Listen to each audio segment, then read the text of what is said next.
बिस्मिल्लाहिर्रहमानिर्रहीम। हज़रत आज किताबुल अज़ान और सिफ़तुस्सलात में से एक हदीस का मुताला करेंगे जिसमें नबी अकरम सल्लल्लाहु अलैहि वसल्लम ने हमें सजदा करने का तरीक़ा बताया कि अस्सुजूदु अला सबअति आज़ुमिन, कि 7 हड्डियों के ऊपर सजदा करना चाहिए। ये मारिफुल हदीस की हदीस नंबर 464 है और बुखारी शरीफ की तरतीब के लिहाज से ये हदीस नंबर 812 है। अन इब्न अब्बास रज़ियल्लाहु अन्हुमा वफ़ी रवायतिन क़ाला क़ाला नबी सल्लल्लाहु अलैहि वसल्लम उमिरतु अन अस्जुदा अला सबअति आज़ुमिन अलल जबहति व अशारा बियदिही अला अनफिही वल यदैनि व रुकबतैनि व अतराफिल कदमैनि वला नकफ़ितस्सियाब वश्शारा, रवाहुल बुखारी। हज़रत इब्न अब्बास रज़ियल्लाहु तआला अन्हु से रवायत है, उन्होंने कहा कि नबी सल्लल्लाहु अलैहि वसल्लम ने फ़रमाया कि मुझे 7 हड्डियों के ऊपर सजदा करने का हुक्म दिया गया है। तो आप सल्लल्लाहु अलैहि वसल्लम ने फ़रमाया कि पेशानी पर,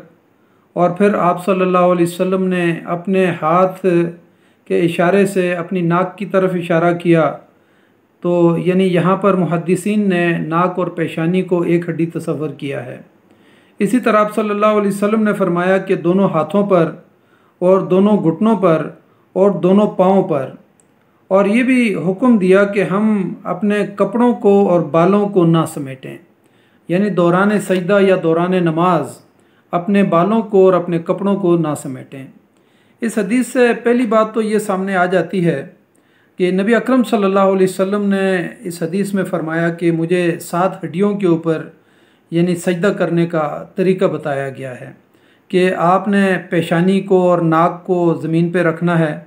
और इसी तरीके से दोनों हाथों को ज़मीन पे रखना है, दोनों घुटनों को और दोनों पाँव की उंगलियों को किबला रुख करके जो है ना वो रखना है। तो ये 7 हड्डियाँ बन जाती हैं कि इनके ऊपर जो है ना ये हमें सजदा करना है। इसी तरीके से नबी सल्लल्लाहु अलैहि वसल्लम ने ये भी फ़रमाया, यानी दीगर अहादीस से ये पता चलता है कि दौरान सजदा आप सल्लल्लाहु अलैहि वसल्लम बाजुओं को इतना खोलते थे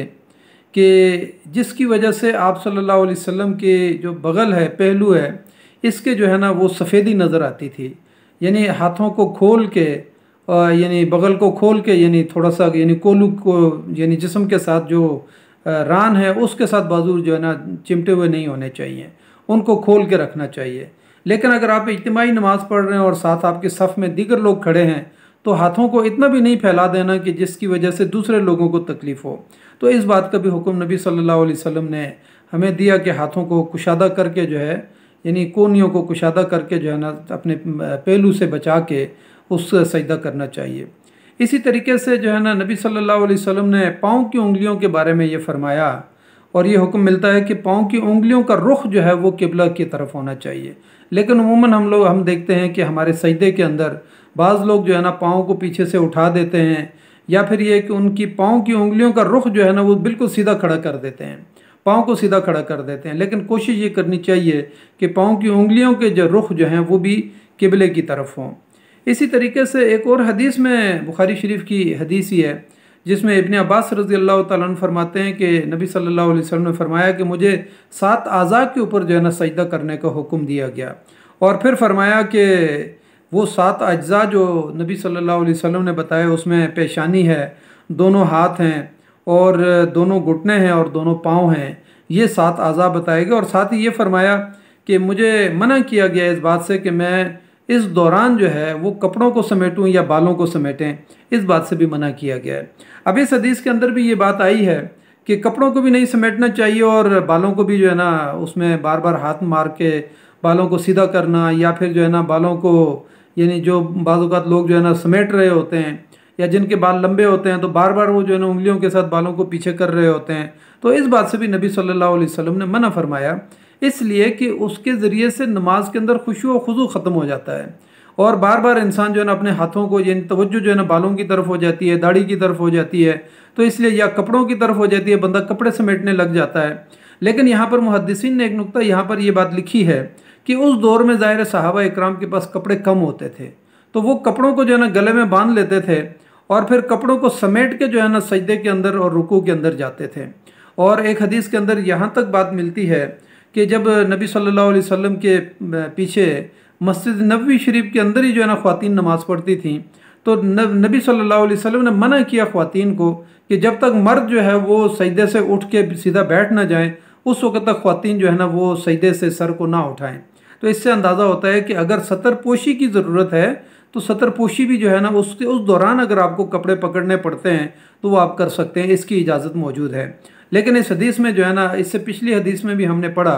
कि नबी सल्लल्लाहु अलैहि वसल्लम ने फरमाया कि क़यामत के दिन जो सजदा के आज़ा हैं उनको जो है ना आग जला नहीं सकेगी। और यही वो मकामात हैं जिनकी वजह से अल्लाह ताला जो है ना, यानी जिस इंसान के दिल में रत्ती बराबर ईमान मौजूद होगा और उसने ज़रा सी भी जो है ना अल्लाह की इबादत की होगी और सजदा किया होगा अल्लाह के आगे सामने, तो फिर उसके बाद जो है ना वो सजदे के निशानात को जो है ना जहन्नम की आग नहीं खा सकेगी। उन अहले ईमान को आखिर में जो है ना जहन्नम से निकाल दिया जाएगा। तो इसलिए जो है ना हमें चाहिए कि हम अपनी नमाज़ों के अंदर खुशू व खुजू पैदा करें और रुकू और सुजूद के अंदर जो है ना तहम्मुल पैदा करें, बुर्दबारी पैदा करें और तादील अरकान पैदा करें, जिसके ज़रिए से खुशू व खुजू जो है ना हमें मिल सके और ये नमाज हमें बुराइयों से जो है ना रोक सके। तो अल्लाह ताला से हम दुआ करते हैं कि अल्लाह ताला हमें नमाज के अंदर सही मानों में क़याम करना, रुकू करना, सजदा करना, सजदे के अंदर जो है ना बाद में दूसरे सजदे से पहले जो है ना जलसा करना, इन तमाम के अंदर हमें तहम्मुल से नमाज और नबी अकरम सल्लल्लाहु अलैहि वसल्लम की सीरत और सुन्नत के मुताबिक नमाज़ पढ़ने की तौफीक अता फरमाए। जज़ाकल्लाहु खैर। अस्सलामु अलैकुम व रहमतुल्लाहि व बरकातुहू।